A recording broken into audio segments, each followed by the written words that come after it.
Hello students, good morning, good afternoon, good evening. और current affair के master stroke session में आज हम लोग आ चुके हैं। और हम लोग का आज का जो सेशन, इसमें हम लोग 22 अगस्त से लेकर के 26 अगस्त के बीच की जो घटनाएं हैं उसके विषय में हम लोग बात करेंगे। एक दो पुरानी घटनाएं भी, उसका भी हम चर्चा यहाँ पे करेंगे। और उम्मीद करता हूँ आप सारे लोग वीडियो देख रहे होंगे। जो लोग नहीं देख रहे हैं उसको देखो। और प्रीलिम्स के लिए काफ़ी इंपॉर्टेंट होने वाला सेशन है। तो चलो हम लोग अपने स्लाइड की तरफ चलते हैं। और हमारा पहला स्लाइड है, अफ्रीका महाद्वीप को पोलियो मुक्त घोषित किया गया है। देखो, WHO ने इसका घोषणा किया है। WHO ने साल 1988 में वैश्विक पोलियो उन्मूलन का पहल किया था। और वहाँ तब से लेकर अब तक पूरी दुनिया से पोलियो को ख़त्म किया जा चुका है। अफ्रीका में आखिरी बार पोलियो का मामला 2016 में नाइजीरिया में आया था। और 4 साल के बाद 2020 में पूरे अफ्रीका महाद्वीप से ये जो पोलियो है, ये अब वहाँ एक भी केस नहीं नोट किया गया। और ये इसलिए इसे मुक्त घोषित कर दिया गया है। लेकिन इसके बावजूद भी दुनिया में दो ऐसे देश हैं जिसका नाम है पाकिस्तान और अफ़गानिस्तान, जहाँ पे ये वायरस अभी भी सक्रिय है। और जैसा कि मैं समझता हूँ कि कोरोना के बाद जो सिचुएशन है, जहाँ पे लोग जांच करवाने वाले अधिकारी को या उसके द्वारा दी जाने वाली दवा को अवहेलना कर रहे हैं, तो वैसे में ये वायरस अभी भी इन पाकिस्तान और अफगानिस्तान में ये बना रह सकता है। अब एक WHO ने ये जो पहल है, उसने कहा कि भाई ये दूसरी बार है कि जब अफ्रीका में किसी वायरस को ख़त्म किया गया है। क्योंकि अफ्रीका जो द्वीप है, इसकी जो आबादी है ऑलमोस्ट 130 करोड़ से ज़्यादा है। और आज से 4 दशक पहले अफ्रीका में चेचक को पूरी तरह से ख़त्म किया गया था। इस बात को याद रखना है। अब है कि पोलियो को या किसी भी रोग से मुक्त कब मान लिया जाता है, तो जब किसी देश में 4 साल तक पोलियो का कोई नया मामला नहीं सामने आता है, तब उसे पोलियो मुक्त मान लिया जाता है। भारत को पोलियो मुक्त घोषित किया गया था 27 मार्च 2014 को। और इस दिन दिल्ली स्थित WHO के कार्यालय में आयोजित समारोह में दक्षिण पूर्व एशिया को पोलियो मुक्त का घोषणा किया गया था। और इसी के तहत भारत भी पोलियो से मुक्त घोषित हो गया था। अब है कि पोलियो जो रोग है एक वायरस से होता है। और उस वायरस मतलब विषाणु का नाम है पोलियोमाइलाइटिस। और पोलियोमाइलाइटिस जो वायरस है, ये हमारे जो न्यूरॉन सेल होता है उस न्यूरॉन सेल पे हमला करता है, न्यूरॉन सेल को तोड़ता है। और जिसके कारण क्या होता है, शरीर के अंदर जो कम्युनिकेशन है, जो जो ट्रांसमिशन है मैसेज का, वो नहीं हो पाता है। जिसके कारण क्या होता है, अंगों में विकलांगता आ जाता है। और इससे ज़्यादातर जो होता है, ये ज़्यादातर बच्चों को होता है, जो 5 वर्ष से छोटे बच्चे होते हैं। हालांकि ये बीमारी किसी को भी हो सकता है, फिर भी बच्चे ही ज़्यादा इसका शिकार होते हैं। और ये जो वायरस का जो फैलाव है, जो मतलब से संक्रमण है, वो मलमूत्र के द्वारा भी होता है, मौखिक जो स्लाइव है उसके द्वारा भी होता है, और पानी से भी होता है। ठीक है, ये अभी तक लाइलाज है, इसका कोई इलाज नहीं है। क्योंकि इसका जो लकवापन है, मान लो पैर में किसी को हो गया तो पैर क्या हुआ, बच्चा का वो अपंग ही हो जाता है, वो चल नहीं पाता है। तो वैसे में इसका मात्र एक इलाज ये है कि इस बीमारी से अपना बचाव हम करके रखें, तो बचाव ही इसका एकमात्र इलाज है। दूसरा एक और वायरस है जो चर्चा में भी है, वेस्ट नील वायरस। और ये 21 अगस्त 2020 को मच्छरों के द्वारा फैलाया गया था। और इसके कारण स्पेन में 2 लोगों का मौत हुआ। अब इस वायरस का थोड़ा सा इतिहास समझते हैं। इस वायरस को पहली बार 1937 में युगांडा में खोजा गया। और यह पक्षियों में पाया जाता है और मच्छरों द्वारा मनुष्यों में ये फैलता है। अब इस वायरस के विषय में हम लोग थोड़ा सा ये भी जान लेते हैं कि ये जो वायरस है, वेस्ट नील वायरस, यह एक RNA वायरस है। मतलब इसका जो जेनेटिक मटेरियल है वो क्या RNA है। याद रखना इस बात को। जो पूछ लेगा आप लोगों से कि भाई वेस्ट नील वायरस DNA वायरस है कि RNA वायरस है कि RNA वायरस है, तो याद रखना ये RNA वायरस है जो वेस्ट नील बुखार के कारण बनता है। ये भी फ्लेविरिडे परिवार से संबंधित है। और फ्लेविरिडे परिवार में कौन कौन सा वायरस आता है, जैसे हमारा जीका वायरस हो गया, येलो फीवर वायरस हो गया, डेंगू वायरस हो गया, तो ये सब उसी परिवार का है। मतलब ये सारे के सारे जो वायरस है सब के सब क्या RNA वायरस है। अभी जो कोरोना वायरस है, ये कोरोना वायरस भी कैसा वायरस है, ये भी RNA वायरस है। और वेस्ट नील वायरस मुख्य रूप से मच्छरों के माध्यम से फैलता है। इसे याद रखना इस बात को कि ये मुख्य रूप से मच्छरों के माध्यम से फैलता है। इस वायरस को अन्य संक्रमित जानवरों, उनके रक्त और ऊतक से भी ये फैलता है। इसका जो प्राथमिक होस्ट कौन है तो पता हो गया। ये पूछ सकता है आप लोगों को प्राथमिक होस्ट इस वायरस कौन है, तो पक्षी। तो पक्षी से ही आगे आगे ट्रांसमिट हुआ है। और मनुष्य के अलावा और भी कई जानवरों के होता है। घोड़े इस वायरस के कारण सबसे अधिक प्रभावित होते हैं, याद रखना। चूँकि घोड़े में हालांकि एंटीबॉडी बहुत बनता है, तो उसके बावजूद ये वायरस है जिससे घोड़े सबसे ज़्यादा ये प्रभावित होता है। घोड़े के लिए टीके उपलब्ध है, परंतु मनुष्यों के लिए अभी भी नहीं है। भारत में थोड़ा सा इस वायरस के इतिहास समझते हैं। मार्च 2019 में केरल में इस वायरस के संक्रमण का सूचना मिला था। ठीक है। वेस्ट नाइल वायरस पक्षियों, मैंने अभी पहले बताया था आप लोगों को, पक्षियों से मच्छरों तक और मच्छरों से घोड़ों और स्तनधारियों में फैलता है। और ये वायरस अंग प्रत्यारोपण, स्तनपान और रक्त आधान के माध्यम से मनुष्य में संचरित हो सकता है। तो यहाँ पे एक सवाल देगा आप लोगों से कि ये जो वायरस है, इसका जो संक्रमण है निम्नलिखित में से किसके द्वारा होता है। तो अंग प्रत्यारोपण से एक, स्तनपान दूसरा, रक्त आधान तीसरा। तो एक सवाल यूपीएससी के प्रीलिम्स में पूछा हुआ था आप लोगों से कि एड्स वायरस के विषय में कि किसके संक्रमित नहीं होता है, और वहाँ पर कुछ चॉइस दिया था कि स्तनपान, अंग प्रत्यारोपण, रक्तदान। तो उस समय क्या था कि एड्स का वायरस है वो नहीं होता है, पर ये जो वायरस है ये स्तनपान, रक्त आधान, अंग प्रत्यारोपण और मच्छरों के माध्यम से ये फैलता है। अब है कि ये जो वायरस है, तो ये जो वायरस है इसमें अभी तक जो मनुष्य से मनुष्य में जो संचरण है, मतलब संक्रमण है, वो अभी तक नोट नहीं किया गया है। और इस वायरस से होने वाला जो गंभीर बीमारी है वो है न्यूरो इन्वेसिव बीमारी। मतलब यहाँ भी आपका जो न्यूरॉन है उसका बहुत ज़्यादा मात्रा में वो क्षरण होता है, मतलब उसका वो टूटता है। अब ये एक बड़ा न्यूज़ है कि अभी जो कोरोना के कारण जो लोग बेरोज़गार हो गए हैं, जो रोज़गार का जो स्वरूप है वो बदल गया है। जो लोग ऑफलाइन काम कर रहे थे अब उन सबको ऑनलाइन काम करना है, और जिन्होंने कभी ऑनलाइन प्रैक्टिस ही नहीं किया तो वो ऑफलाइन वाले तो बेरोज़गार हो गए। अब मैं ही हूँ, मान लो मुझे भी टेक्निकल उतनी चीज़ें नहीं पता होता है, हालांकि मैं साइंस टेक पढ़ाता हूँ, लेकिन उसके बावजूद मैं एक बात बताता हूँ कि कई दफ़ा होता है कि जो पढ़ाने का काम है और प्रैक्टिकल जो चीज़ें होती हैं वो दोनों अलग अलग हो जाती हैं। तो जब मेरे जैसा लोग जब सफ़र करता है, या और कोई ऐसे भी जो लोग हैं जो मान लो रूरल एरिया में रहते हैं और वो सफ़र करते हैं इन सब चीज़ों से, तो वैसे में सरकार की जो है जवाबदेही बढ़ जाती है। और इसी को ध्यान में रखते हुए सरकार ने क्या किया है कि 21 अगस्त 2020 को कर्मचारी राज्य बीमा निगम ने बेरोजगारी लाभ योजना, इसी का नाम है अटल बीमित व्यक्ति कल्याण योजना को, की समय सीमा को बढ़ाया है जून 2021 तक।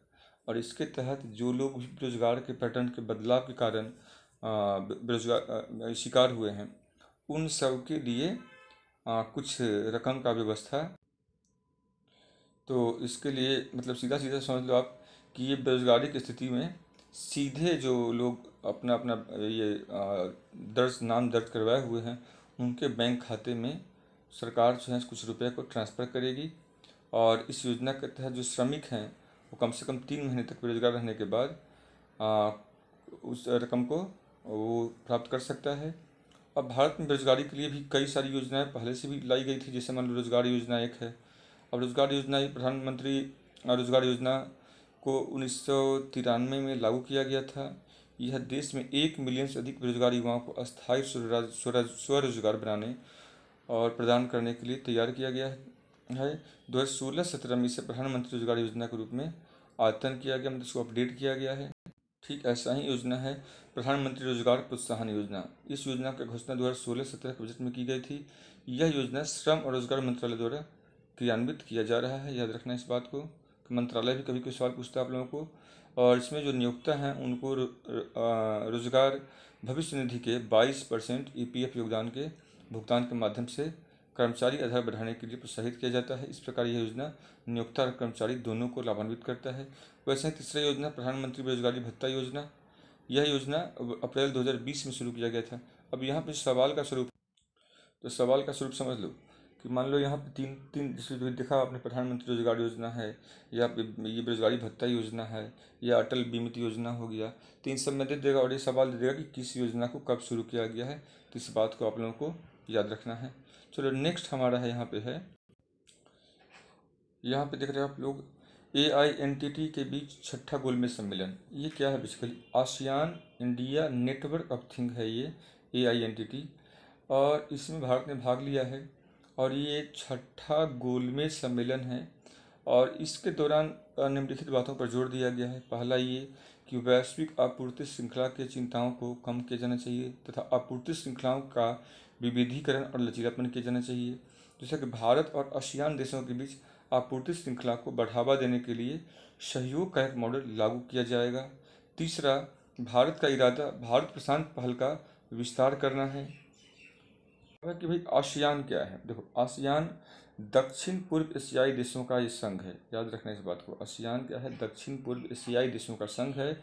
इसकी स्थापना एशिया प्रशांत क्षेत्र के देशों में सामाजिक और राजनीतिक स्थिरता को बढ़ावा देने के लिए किया गया था।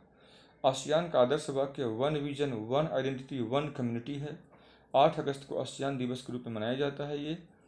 आसियान का सदस्य राष्ट्र Indonesia, Malaysia, Philippines, Singapore, Thailand, Brunei, Laos, Vietnam, Myanmar और कंबोडिया है। भारत आसियान जो शिखर सम्मेलन है उसमें के 16वें शिखर सम्मेलन का जो आयोजन है वो नवंबर 2019 में बैंकॉक में हुआ था, जो थाईलैंड में है। और इस शिखर सम्मेलन में भारत और म्यांमार ने भौतिक कनेक्टिविटी, याद रखना, भौतिक कनेक्टिविटी में सुधार करने पर सहमति व्यक्त किया था। और जिसके लिए क्या था? रेल, सड़क, हवाई जो भी है उस परिवहन को बेहतर करने के लिए जो इंफ्रास्ट्रक्चर डेवलप करना है वो करने के लिए एक दूसरे की प्रतिबद्धता दिखाया था। और इसका जो लंबा जो उद्देश्य कि व्यापार को बढ़ावा इसमें दिया जा सके। वैसे ही भारत इंडोनेशिया शिखर सम्मेलन में शामिल देश शांति, सुरक्षा और समृद्धि पर काम करने के लिए सहमत हुआ है। इसके अलावा वे हिंद प्रशांत क्षेत्र में समुद्री सहयोग पर भी अपना एक दृष्टिकोण को साझा करने पर भी सहमत हुआ है। और भारत के लिए महत्वपूर्ण है कि भारत प्रशांत अपना जो क्षेत्र हैं, तो जो भारत का प्रशांत क्षेत्र है, मतलब क्या, वो प्रशांत क्षेत्र में जो लगा हुआ जो भी देश हैं और जिन सबको भी चीन के साथ अपना समस्या है, तो वो सब एक मंच पे अपना आपको रख सके और एक साझा एक लक्ष्य को निर्धारित कर सके। और इससे ये होगा कि भाई चूँकि हमारे जो मुद्दे हैं सबके समान मुद्दे हैं, और भारत का अपना जो एक्ट ईस्ट जो पॉलिसी है, इस पॉलिसी को इससे और बढ़ावा मिलता है। और वैसे ही एक और से है कि भारत थाईलैंड के बीच में भारत का जो अधिनियम है, पूर्व नीति थाईलैंड के लूप बेस्ड नीति के साथ ये पूरक के रूप में काम करेगा।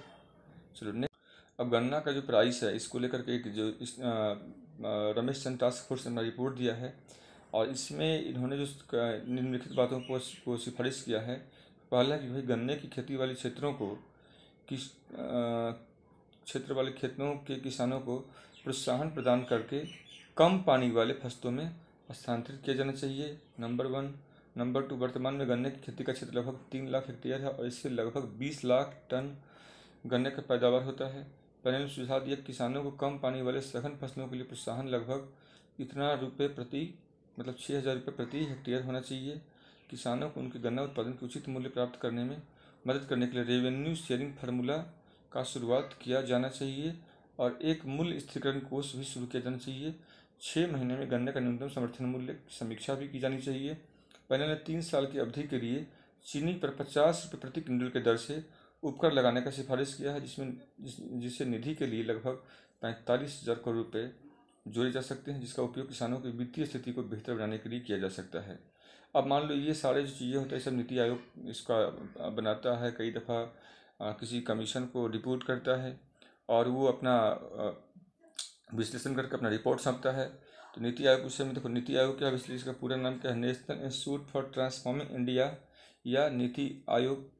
ये भारत सरकार का ही थिंक टैंक है ये, जिसका गठन 1 जनवरी 2015 को किया गया था प्लानिंग कमीशन के जगह पे।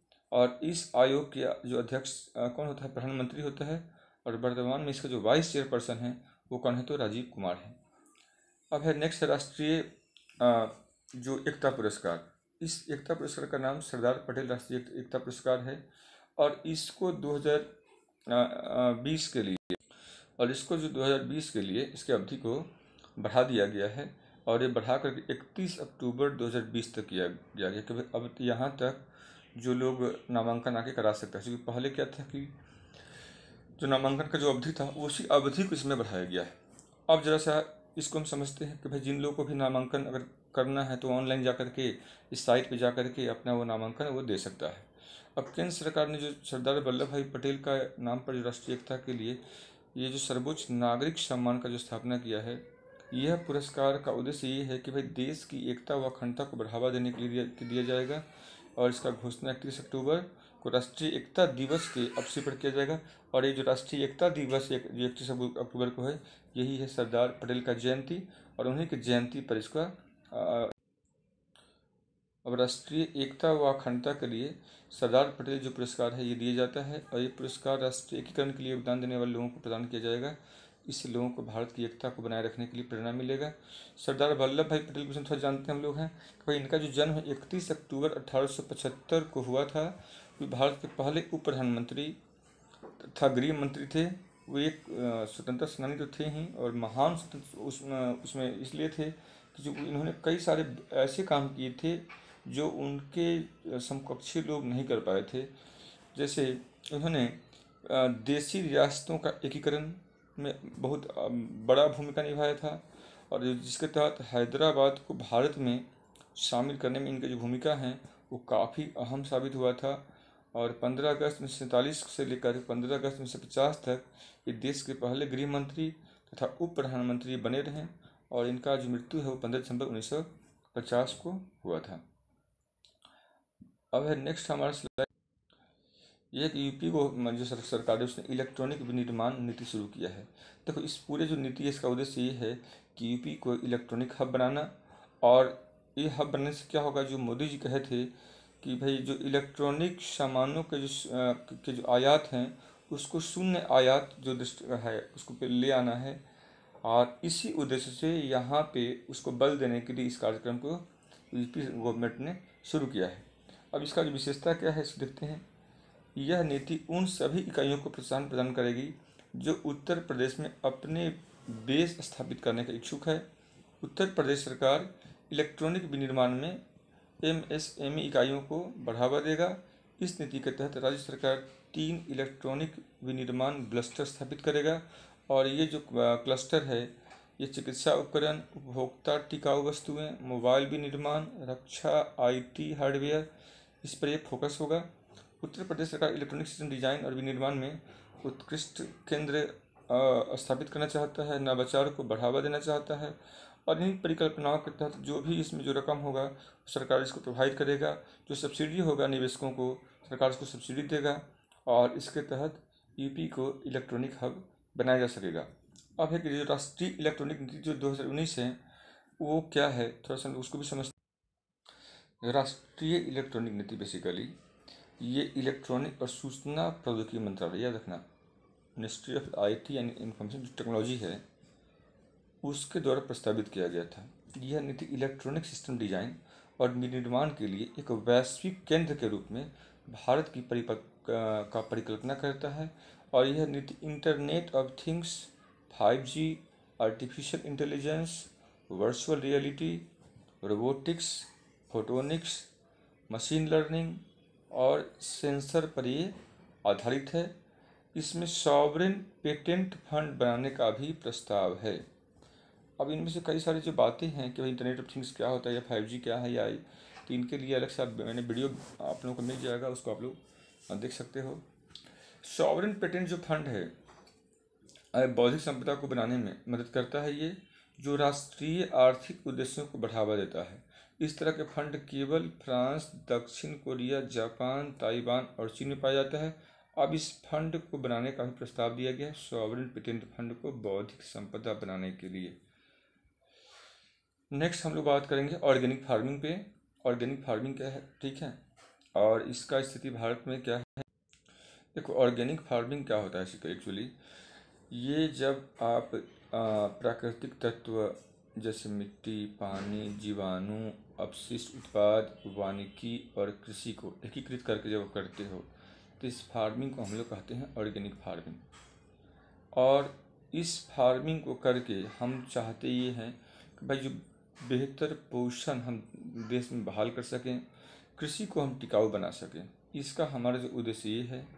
अब इसी के तहत भारत को जैविक किसानों के मामले में पहले स्थान पर और जैविक खेती के तहत भारत को 9वें स्थान पर रखा गया है।